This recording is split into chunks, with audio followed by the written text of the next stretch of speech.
Hey everybody, what is going on? Juan and Keith here, bringing you a list of 2 pay-per-views that you should check out on the WWE Network, which is available for still $9.99. The price hasn't gone up, and it's the summertime, Keith, so do you have some more free time on the summer? One might say that school's out for the summer. And even if, like, you're at work... You know that song? Just call in sick and be like, Exactly. Juan and Keith told me I got to check out these shows. It's summer, the weather's nice. If you live in places like myself, you only get a finite amount of beautiful sun time.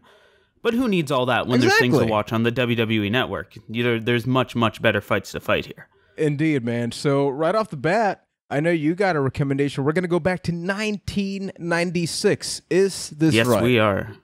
Yes, we are. So let me ask you a question before I get into this. When you think of Survivor Series in the late 1990s, what do you think of immediately? I mean, Montreal Screwjob. No questions about it. And rightfully so, because that's a hell of an event. But the one downside of that of the Montreal Screwjob is how badly it overshadows the Survivor Series that happened before it, which is Survivor Series 1996. It's, in my opinion, though not as impactful, the better pay-per-view. It's a special one to me, and I think it's a really good pay-per-view. You get to see the beginnings of the Attitude Era really here. You have matches like Bret Hart versus Stone Cold Steve Austin. This match inevitably led to their amazing WrestleMania match, and you really got to see Stone Cold go into his own. And I won't spoil the finish, but there's a finish in that match that you just don't see in high card matches anymore in the WWE. You got to see Mankind versus The Undertaker, and a gimmick that was later used by NXT years and years later. It's actually really neat to see. And then but it's not all good. You get to see some of the bad remnants of the old WWE, which is sometimes great. It's sometimes good to remind yourself, it's a really good history piece. Yeah, you get to see things like the New Rockers featuring Al Snow. You get to see fake Razor Ramon. It's not all good, but it's worth seeing for academic reasons. But overall, I think this show is miserably and overshadowed by Survivor Series 1997 and gets forgotten, even though it's an incredible show. Even if you don't have time to sit down and watch the whole thing, you need to check out Bret Hart versus Stone Cold Steve Austin. One of the best matches ever. It's admittedly not as good as their WrestleMania match, because that's top 5 ever, but it's a pretty damn good match itself. And something you mentioned that I'm happy the WWE finally figured it out. When they first unleashed all these old pay-per-views, you know how there's chapters for the pay-per-views? Usually they would say, like, hey, this is where X and Y won the match. And the whole point is that if you're going down memory lane, it's nice to know who's not going to win. Yeah. Mm-hmm.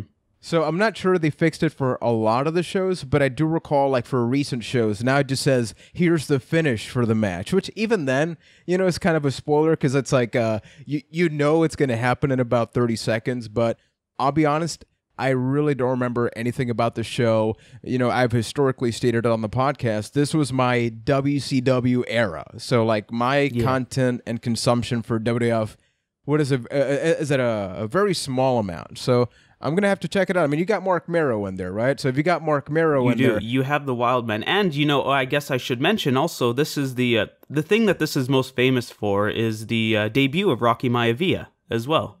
This was that outfit, his first... Right? You get to see the blue chipper in his first match. So if they're that's the thing that everybody remembers, but this show offers so much more.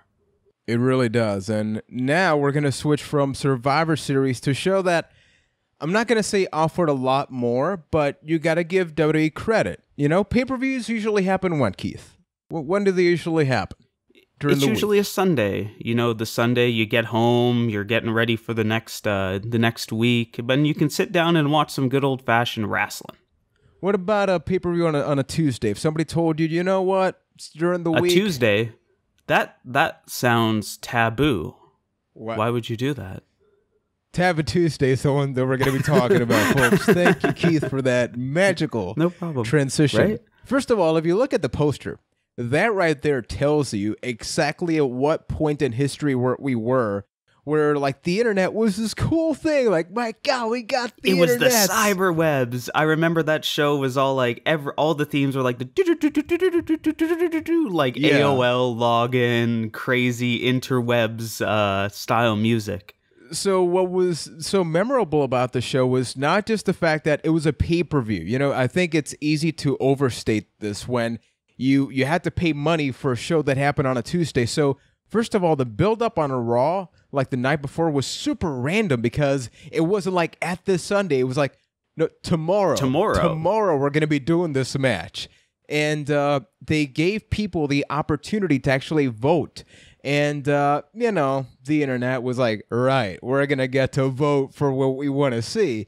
But guess what? Apparently, it was legit. Like Chris Jericho, so many wrestlers historically stated that, you know, the result of these matches were legitimate. So here's some polls. I went to Wikipedia, Keith. I got the Wikipedia up, and some of the things were like the opponent for John Cena and Kurt Angle.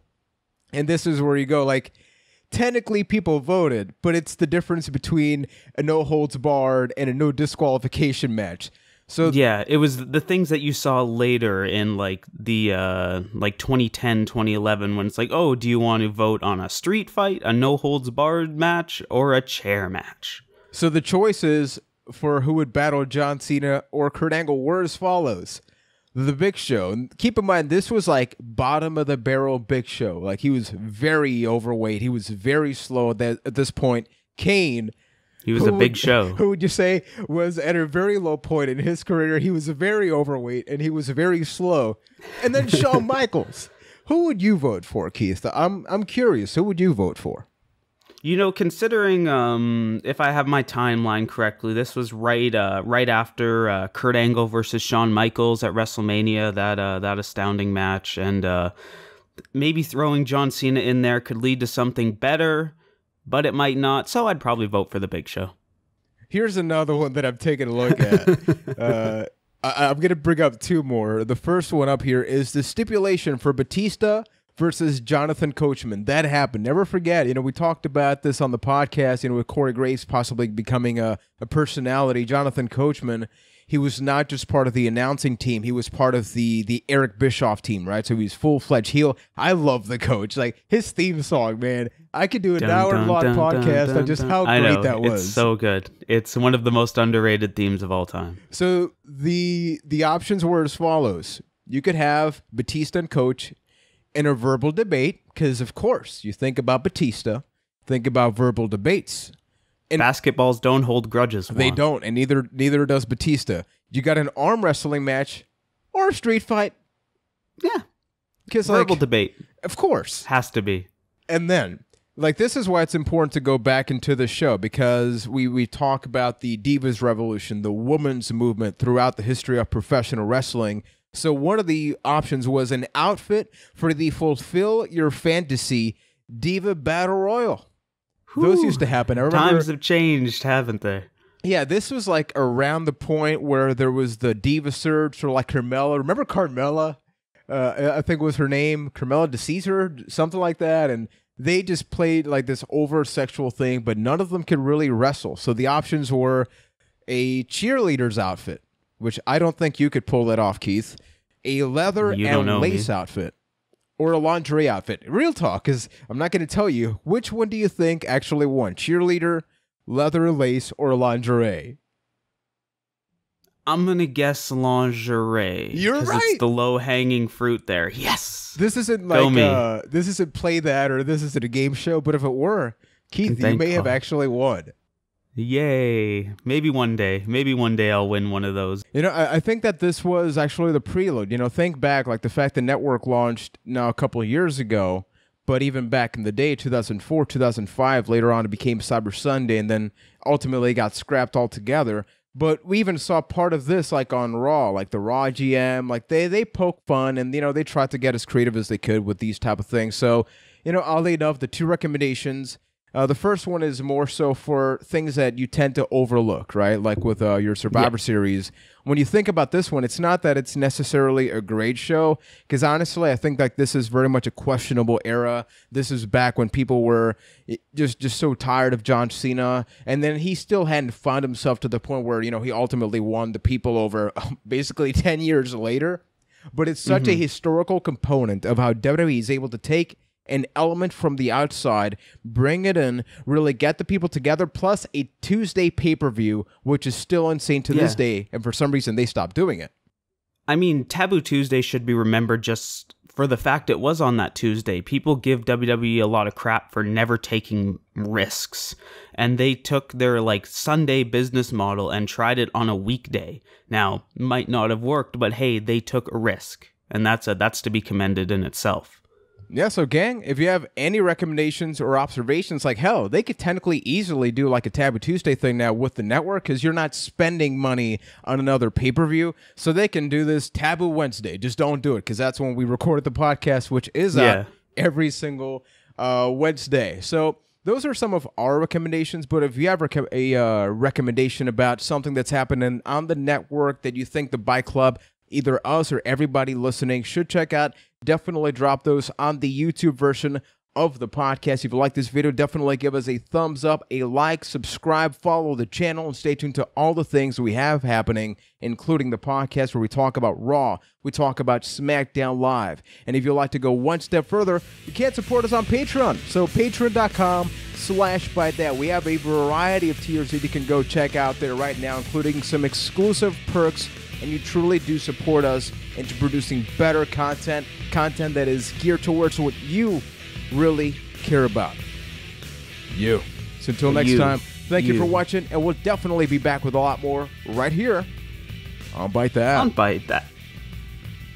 That was good, Keith. It's good. We had like a slight chorus type thing going on. Yeah, it was weird, but I almost choked at the end there. Oh damn! So Don't I had choke. to like stop halfway through. That'd be bad. Because then this video couldn't make air, because then you'd be dead. That would be bad.